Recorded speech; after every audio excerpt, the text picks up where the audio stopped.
फिर धर्मदास जी ने कहा था, हे परमात्मा, इसका मतलब तो ये सिद्ध है कि वेद और कतेब झूठे हैं जो उनमें लिखा है कि ब्रह्मा विष्णु महेश सर्वेश्वर हैं। वेदों में ब्रह्मा विष्णु महेश को सर्वशक्तिमान बताया है, अजर व अमर बताया है। तो परमात्मा ने कहा, वेद कतेब झूठे नहीं भाई, झूठे हैं ये समझे ना ही। ये झूठ बोलना है कि वेदों में ब्रह्मा विष्णु महेश सर्वशक्तिमान है। ये झूठ बोलते हैं कि पुराणों में कहीं नहीं लिखा कि उनकी जन्म मृत्यु होती है। ये पुस्तक आपके सदग्रंथ सच्चे हैं, लेकिन ये इनको समझ नहीं सके, इसलिए ये बताने वाले तुम्हारे गुरु झूठे हैं। अब उन झूठे गुरुओं की दिखाऊं आपको निरी झलक, एक नहीं गुणीय झलक दिखाऊंगा। देखिएगा पवित्र शिव पुराण, ये गीता प्रेस गोरखपुर से प्रकाशित है, सचित्र मोटा टाइप, केवल हिंदी। संपादक है हनुमान प्रसाद पोदार। और ये प्रकाशित कहाँ से है? प्रकाशक एवं मुद्रक हैं गीता प्रेस गोरखपुर, गोविंद भवन कार्यालय कोलकाता का संस्थान। इसके आपको 98वें पृष्ठ पर ले चलते हैं। रुद्र संहिता 98वां पृष्ठ, संक्षिप्त शिव पुराण, यह है रुद्र संहिता। और हम यहाँ से नीचे से शुरू करेंगे, यहाँ से।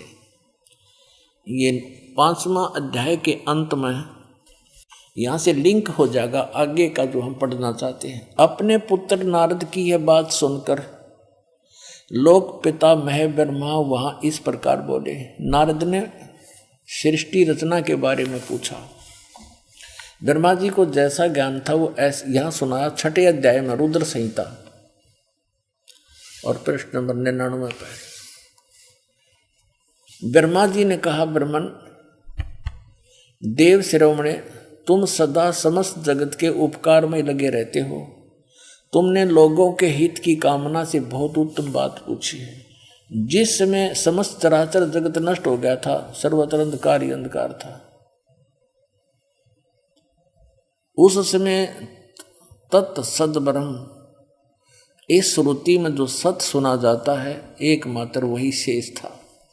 100 पृष्ठ पे, जिस परब्रह्म के विषय में ज्ञान और अज्ञान से पूर्ण उक्तियों द्वारा इस प्रकार विकल्प किए जाते हैं, उसने कुछ काल के बाद द्वितीय की इच्छा प्रकट की। उसके भीतर एक से अनेक होने का संकल्प उदित हुआ। तब उस निराकार परमात्मा ने अपनी लीला शक्ति से अपने लिए मूर्ति माने आकार की कल्पना की। फिर वो क्या बना देखिएगा। जो मूर्ति रहित परम ब्रह्म है उसकी मूर्ति भगवान सदाशिव है। ये सदाशिव कौन है? ये काल है, आगे पता लगेगा। ये ब्रह्म है, ब्रह्मा विष्णु महेश का पिता है। अर्वाचीन और प्राचीन विद्वान उन्हीं को ईश्वर कहते हैं। उस समय एकाकी रहकर स्वेच्छानुसार विहार करने वाले उन सदाशिव ने अपने विग्रह से स्वयं ही एक स्वरूप भूता शक्ति की सृष्टि की। विग्रह माने शरीर से। अब ये ब्रह्मा विचलित है। कबीर परमात्मा ने इनको ज्ञान देने की चेष्टा भी की थी, पर उनसे सुना हुए ज्ञान को दूसरी तरह घुमाकर बता रहा है कि सदाशिव ने अपने शरीर से एक स्त्री की उत्पत्ति की, जो उनके अपने श्रीअंग से कभी अलग होने वाली नहीं थी। उस पराशक्ति को प्रधान प्रकृति गुणवती माया जो काल के शरीर से निकली, उसके क्या नाम है? बुद्धि तत्व की जननी तथा विकार रहित बताया है। वह शक्ति अंबिका कही गई है। उसी को प्रकृति, दुर्गा को प्रकृति भी कहते हैं, ये याद रखना। सर्वेश्वरी त्रिदेव जननी ब्रह्मा विष्णु महेश की जन्म देने वाली तीनों की माता, नित्य और मूल कारण भी कहते हैं। सदाशिव द्वारा प्रकट की गई उस शक्ति के 8 भुजाएं हैं। हो गया स्पष्ट कि ये माँ अष्टंगी पिता निरंजन, ये जमदारुण वंशन अंजन। 3 पुत्र अष्टंगी जाए, ब्रह्मा विष्णु शिव नाम धराए। और आगे देखिए कंसेप्ट। नाना प्रकार के आभूषण उसके श्रीअंगों की शोभा बढ़ाते हैं। वह देवी नाना प्रकार की गतियों से संपन्न है और अनेक प्रकार के अस्त्र शस्त्र धारण करती है। हो गया स्पष्ट कि काल के शरीर से कौन निकली? या निकली, देखो या निकली, या अष्टंगी है और 8 अंगों में अस्त्र शस्त्र धारण करती है। ये देखिएगा, ये निकली अष्टंगी, 8 भुजाओं वाली, इसको अष्टंगी कहते हैं। अब हम शिवपुराण पढ़ रहे हैं, ये देखिएगा, उसको प्रकृति भी कहते हैं और उसकी 8 भुजाएं हैं। अष्टंगी है, वो तीनों देवताओं की माता है और वो अनेक प्रकार के अस्त्र शस्त्र धारण करती है। एकाकिनी होकर भी वह माया संयोग वसात अनेक हो जाती है। वे जो सदा शिव हैं उन्हें परम पुरुष, ईश्वर, शिव शंभु और महेश्वर कहते हैं। अब देखना ये रुद्र संहिता का, अब हम 6वां अध्याय पढ़ रहे हैं 101 पृष्ठ पे। अब ये क्या कि वे अपने सारे अंगों पर भस्म रमाए रहते हैं। वो सदाशिव के हैं जिसको इस पृष्ठ पे यहाँ भगवान सदाशिव हैं। अर्वाचीन और प्राचीन विद्वान उसी इन्हीं को महेश्वर कहते हैं। ये कौन है? वे अपने सारे अंगों पर भस्म रमाए रहते हैं। उन काल रूपी ब्रह्म ने, इसको काल कहो चाहे ब्रह्म कहो, सरपुरुष कहो, और गीता ज्ञान दाता यही है, श्री कृष्ण में प्रवेश करके बोल रहा है। उन काल रूपी ब्रह्म ने एक ही समय शक्ति के साथ है, यो नाथ नहीं, शक्ति के, दुर्गा के साथ शिवलोक नामक अक्षेत्र का निर्माण किया था। उस उत्तम अक्षेत्र को काशी कहते हैं। वे प्रिया और प्रियतम शक्ति और शिव यानी पति पत्नी रूप में रहते हैं। प्रिया और प्रियतम जो परमानंद स्वरूप है उस मनोरम क्षेत्र में नित्य निवास करते हैं। मुने शिव और शिवा ने, काशीपुरी परमानंद रूपिणी है। मुने शिव और शिवा ने यानी दुर्गा और काल ने, काल और दुर्गा ने प्रलय काल में भी कभी इस क्षेत्र को अपने सानिध्य से मुक्त नहीं किया। देवर से एक समय ब्रह्मा जी बता रहे अपने पुत्र नारद को, एक समय उस आनंद वन में रमण करते हुए शिवा और शिव के मन में यह इच्छा हुई, दुर्गा और काल के मन में, कि दूसरे पुरुष की सृष्टि करनी चाहिए, यानी कोई पुत्र उत्पन्न करना चाहिए, जिस पर सृष्टि संचालन का महान भार रखकर हम दोनों केवल काशी में रहकर इच्छा अनुसार विचरें और निर्वाण धारण करें। ऐसा निश्चय करके शक्ति सहित सर्वव्यापी परमेश्वर शिव ने, इस काल ने अपने वाम भाग के 10वें अंग पर अमृत मल दिया।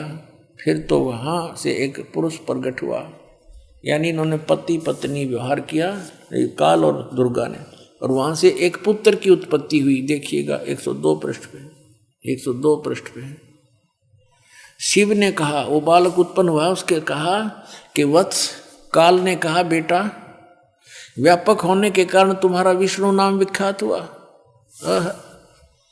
अब ये 6वां अध्याय समाप्त हुआ। अब ये 7वां प्रारंभ हुआ रुद्र संहिता का, और 103 पृष्ठ पे ब्रह्मा जी अपने विषय में बताते हैं। ये तो विष्णु की उत्पत्ति बता दी ब्रह्मा जी ने, अपने विषय में बताते हैं कि ब्रह्मा जी कहते हैं देवर से,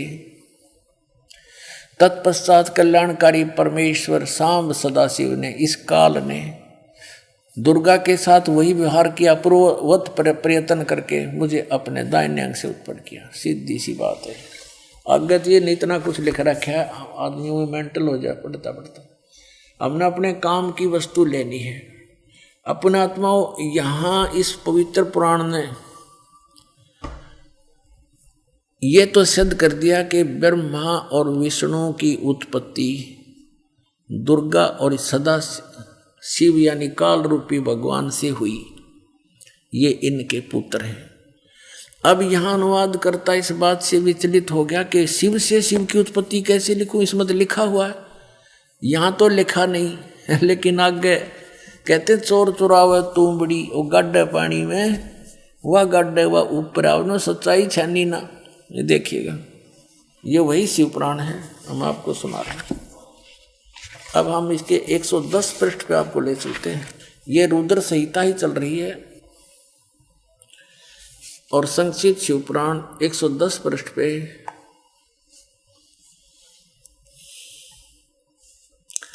यह लिखा कि इस प्रकार ब्रह्मा, विष्णु और रुद्र इन 3 देवताओं में गुण हैं, परंतु शिव ये काल, ये इनसे न्यारा कहा गया, गुणातीत माने गए हैं, इनसे भिन्न है।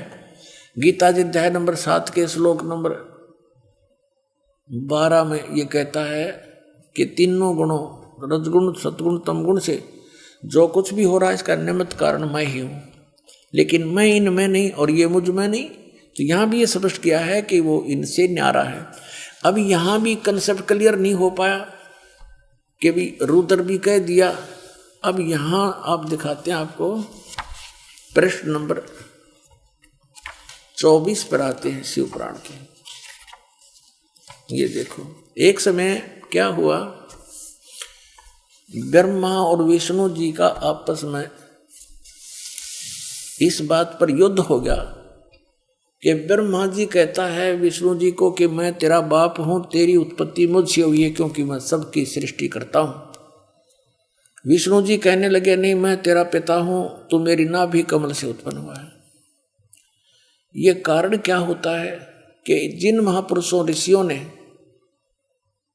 साधना करी, हठ योग करके समाधिस्थ हुए, तो इस काल भगवान ने किसी को तो ब्रह्मा के रूप में दर्शन दे दिया, क्योंकि उसने स्वयं प्रतिज्ञा कर रखी है कि मैं किसी के सामने अपने वास्तविक रूप में नहीं आऊंगा। तो ये कभी अपने पुत्र ब्रह्मा के रूप में दर्शन दे देता समाधि दशा में। तो जिस ऋषि ने समाधि दशा में ब्रह्मा जी के रूप में काल के दर्शन हो गए, उसने डंडोरा पीट दिया, मुनादी कर दी और ब्रह्मा जी के पास आकर कहने लगे, हे भगवान आप तो खुद परमात्मा हो, मैंने साधना करके आपको खोज लिया है। हर ब्रह्मा जी को पता भी कोई नहीं क्या कह रहे हैं, लेकिन एक ने, 2 ने, 10 ने ऐसे कहा तो ब्रह्मा जी फूल गए, चौकस हो गए, सचमुच मैं ही भगवान हूं। फिर तो ऐसे ही किसी को विष्णु जी के रूप में दर्शन दे दिए, तो वो विष्णु जी को कहता है कि खुद भगवान है, अपने को छुपाए बैठे हैं, ये तो परम पिता है, मैंने समाधि दशा में इनके दर्शन हो गए, मैंने खोज लिया भगवान ये परमात्मा है। ऐसे ही किसी को उसने शिव रूप में दर्शन दे दिए, अपने पुत्र तमोगुण शिव के रूप में। तो उन ऋषियों ने भगवान शिव को भगवान सिद्ध कर लिया। तो इनका न्यो भ्रम बन गया। इस भ्रम के कारण दोनों की लड़ाई होगी। इन दोनों का युद्ध समाप्त करने के लिए इस काल भगवान ने, ब्रह्म ने ऊपर से एक लिंग छोड़ दिया तेजों में, सतंभ, और ये लड़ना तो भूल गए, उसकी खोज में लग गए। अब लंबा कहानी ना बताएं तो क्या है, उस समय ये काल अपने पुत्र शिव के रूप में प्रकट हो गया और इनसे क्या वार्ता करी देखिएगा। ये विद्वेश्वर संहिता है, संक्षिप्त शिव पुराण 24 पृष्ठ पे ये लिंग बीच में खड़ा कर रखा है, ये ब्रह्मा जी और विष्णु जी के बीच में। फिर वो स्वयं आकर के इनके सामने खड़ा हो जाता है। फिर इनकी आपस में क्या वार्ता होती है ये देखिएगा। प्रश्न नंबर 25 पे विद्वेश्वर संहिता। ब्रह्मा और विष्णु ने पूछा, प्रभो इस काल से पूछा, सृष्टि आदि 5 कर्तों के लक्षण क्या है, यह हम दोनों को बताइए। भगवान शिव बोले, मेरे कर्तव्यों को समझना अत्यंत गहन है, तथापि मैं